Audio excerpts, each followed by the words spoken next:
The latest from the school shooting in Connecticut, we go to CBS's news report. Told Connecticut's governor that Friday was the single most difficult day of his presidency. Charlotte, Daniel, Olivia. The tears flowed freely as the people of Newtown, Connecticut remembered those gunned down at Sandy Hook Elementary School. We gather here in memory of 20 beautiful children and 6 remarkable adults. President Obama said he brought with him the love and prayers of the nation. I am very mindful that mere words cannot match the depths of your sorrow, nor can they heal your wounded hearts. The next painful step in the grieving process begins today when the first 2 funerals will be held here in Newtown. They were innocent babies, and that's what makes it almost incomprehensible.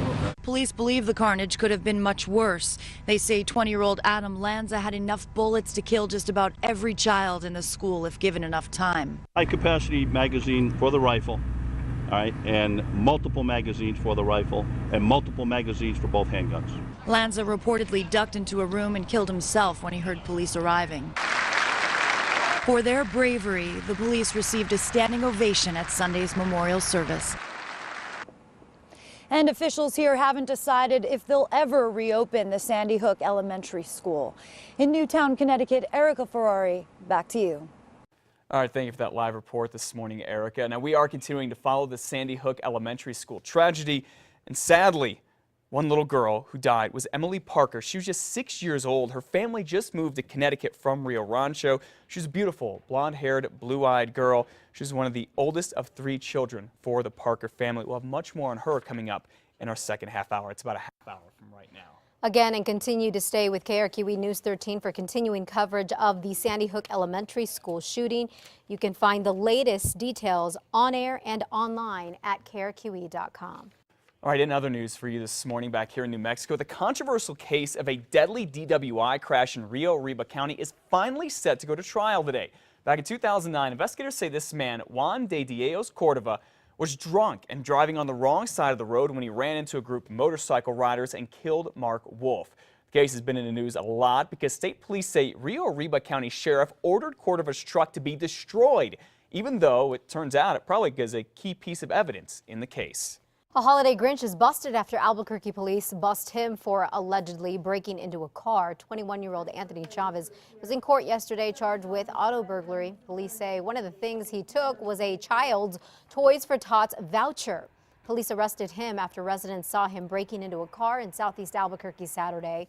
Police also say that they found heroin and meth on him. An APD officer took it upon himself to make sure that the child had a good Christmas.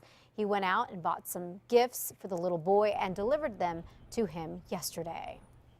An Albuquerque boy has some new clothes to wear to school today after his stuff was stolen from a laundry room. And his family is still thanking a couple of very special Santas who also double as police officers. And this all started a few weeks ago when Pamela Gaskills says her son's laundry got stolen from the laundry room at the Mountain Vista Apartments here in Albuquerque. Pamela filed a police report thinking nothing would really come of this. Then this weekend, Pamela and her little boy Benjamin here got a very special gift. A couple of police officers brought Benjamin a new truck and those clothes you see there, sneakers, jeans, even socks. After having had a sad conversation with my kids, especially my little one, trying to make sense of sad things happening right now in our country, this was awesome timing that I could actually show him in a concrete way there really are good people. Well, there definitely are. Now, police have not told us exactly who the officers were involved, but Pamela says it was Officer Nathan Cadroy, his girlfriend, Sergeant Chris Silva, and his wife. Such a great story there.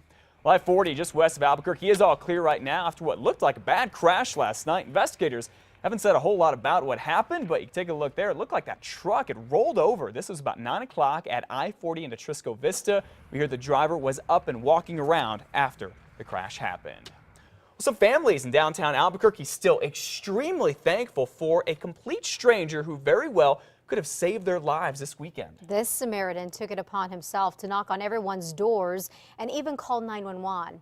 This is what happened. Maria Ibarra woke up to a ruckus Sunday morning.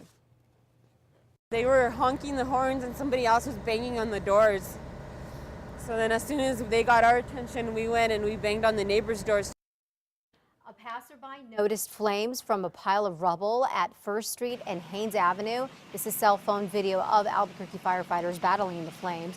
Fire officials say the fire spread to a storage shed at a business called Lewis Brake and Clutch, Inc. Now, no one was inside at the time. Smoke could be seen from I-40 an hour after it was called in, so you can imagine how big this was. AFD managed to keep the fire from spreading to any homes. The cause of the fire is still under investigation. One middle school student here in Albuquerque is getting a special honor from Mayor R.J. Berry later today. Justin Bates goes to Cleveland Middle, and he has organized a special drive for his classmates to bring in toys and money to help out the Toys for Tots program. And around 11 a.m., the mayor will personally thank Justin. All right, he was mostly known for jamming out with the likes of Ozzy Osbourne and Motley Crue, and this week, a famous drummer from here in New Mexico is getting honored by his old high school. Randy Castillo is getting the West Mesa High School Performing Arts Center named after him tomorrow. Castillo was 51 years old when he passed away from cancer back in 2002. He was part of the very first graduating class at West Mesa High. That was all the way back in 1968. He hit it big after he started playing with a lot of local bands. Well, it looks like we'll have to wait for another few weeks to see if a community center here in Albuquerque will be named after boxing legend Johnny Tapia. City Councilor Ken Sanchez wants the council to change the name of the Wells Park Community Center here near 5th and Mountain. But first, he wants Tapia's family to talk with the community about this. Mr. Sanchez is also talking with Charles Wells' family. He was a city manager back in the 1940s and has a community center named after him right now. The community center does have a gym, and one idea may be to just name the gym after Johnny Tapia and not the whole building. That way, everybody can be happy. Tapia was 45 years old when he died at his home here in Albuquerque earlier this year. And he worked a lot with kids in the city, Yes, he did. teaching them about some of the mistakes he made in his life, telling them, don't do the same thing. Yeah.